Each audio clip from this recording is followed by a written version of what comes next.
Bonsoir à tous, c'est Cynthia Feltre du blog femmeindépendante.fr. Aujourd'hui, dans cette vidéo, je vais vous parler des agents immobiliers. Alors, je ne sais pas si vous avez vu ma vidéo d'hier, quand j'ai essayé de négocier par rapport au prix d'achat de l'appartement qui me plaisait. Donc, pour la petite histoire, pour ceux qui n'ont pas vu la vidéo, l'agent immobilier m'avait contacté en me disant écoutez, je vais essayer de négocier le prix. Donc, il avait réussi à faire baisser le prix de 10 000 euros. Mais il voulait essayer de demander aux vendeurs de baisser de 1000 euros, voire de 2000 euros. Donc, pour avoir un rabais global de 11 000, 12 000 euros. Donc, c'était quelque chose qu'il a tenté et qui n'a pas marché. Bah, c'est pas bien grave, hein. Il a tenté, qui tente rien n'a rien. Et après cet appel, ce que vous ne savez pas, c'est que l'agent immobilier m'a rappelé. Et il m'a proposé quelque chose. Donc, il m'a proposé de payer les frais d'agence séparément. Alors, pourquoi il m'a proposé cette offre? Parce que c'est une offre qui peut me faire économiser quelques centaines d'euros. Je vais vous expliquer. Quand vous achetez un bien immobilier, quand vous voyez une agence sur Internet, souvent vous voyez, le prix il est à 100 000 euros et c'est marqué frais d'agence inclus. C'est-à-dire que le prix inclut le prix du bien immobilier plus les frais d'agence. Si vous payez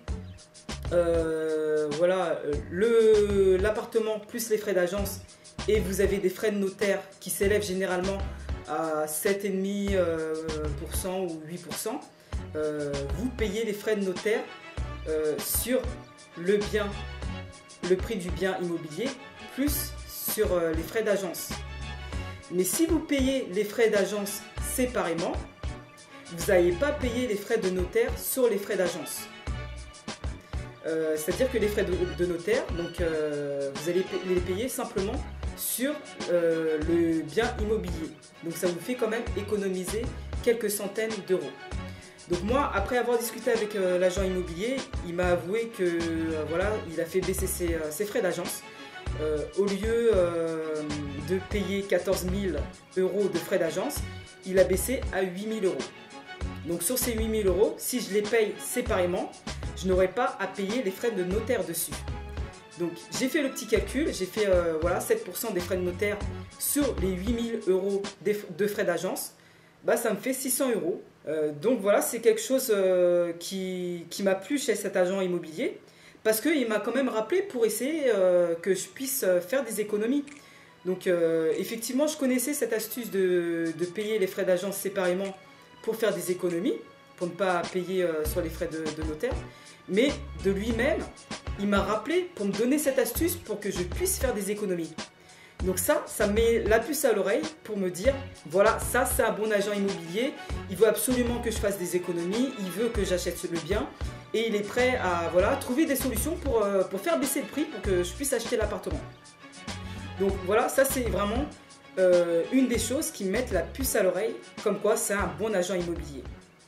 Je vais vous énoncer dans cette vidéo quelques astuces qui m'ont permis de voir que cet agent immobilier est un bon agent immobilier.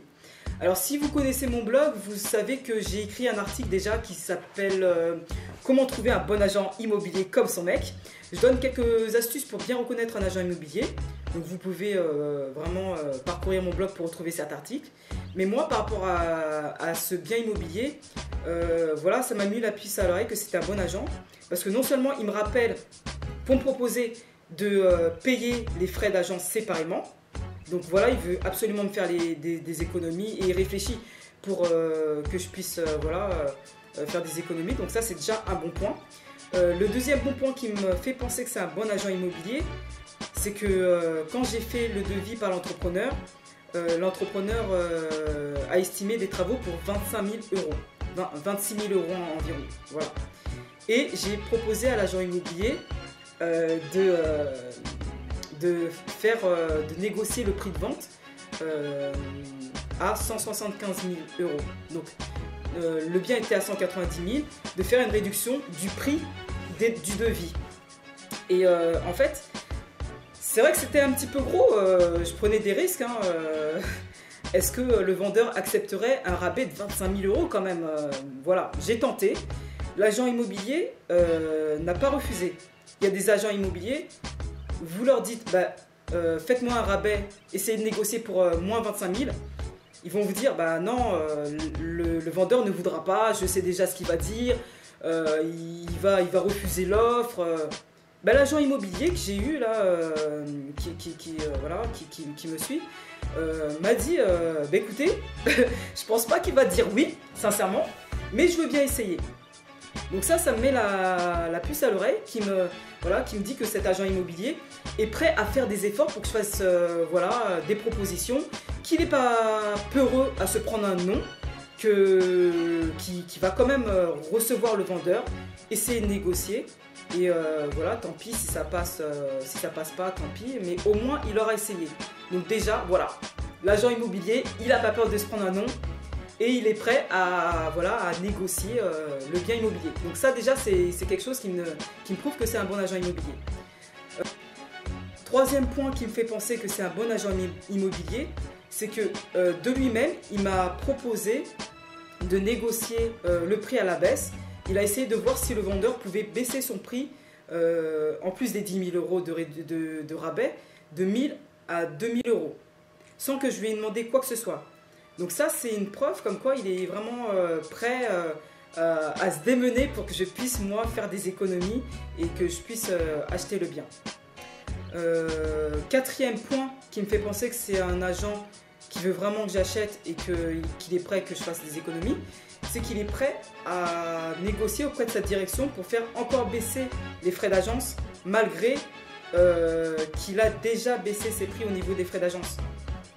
Donc comme vous avez vu sur la vidéo d'hier, j'étais même pas au courant qu'il baisse les frais d'agence. Donc je l'ai appris en même temps que vous, j'étais étonné et c'était vraiment sympa de sa part. Donc je vois que cet agent immobilier essaye de trouver des solutions, différentes solutions pour faire baisser un maximum le prix et pour que je sois satisfaite, pour que je puisse acheter le bien.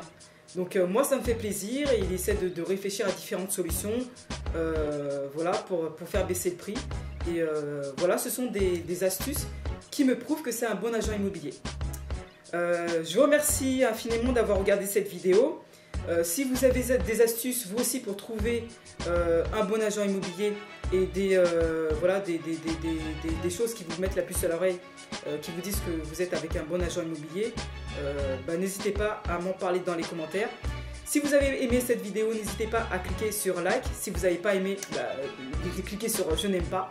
Et n'hésitez pas à me laisser des commentaires sur mon blog ou sur YouTube. Je vous dis à bientôt pour une nouvelle vidéo. Ciao, à demain.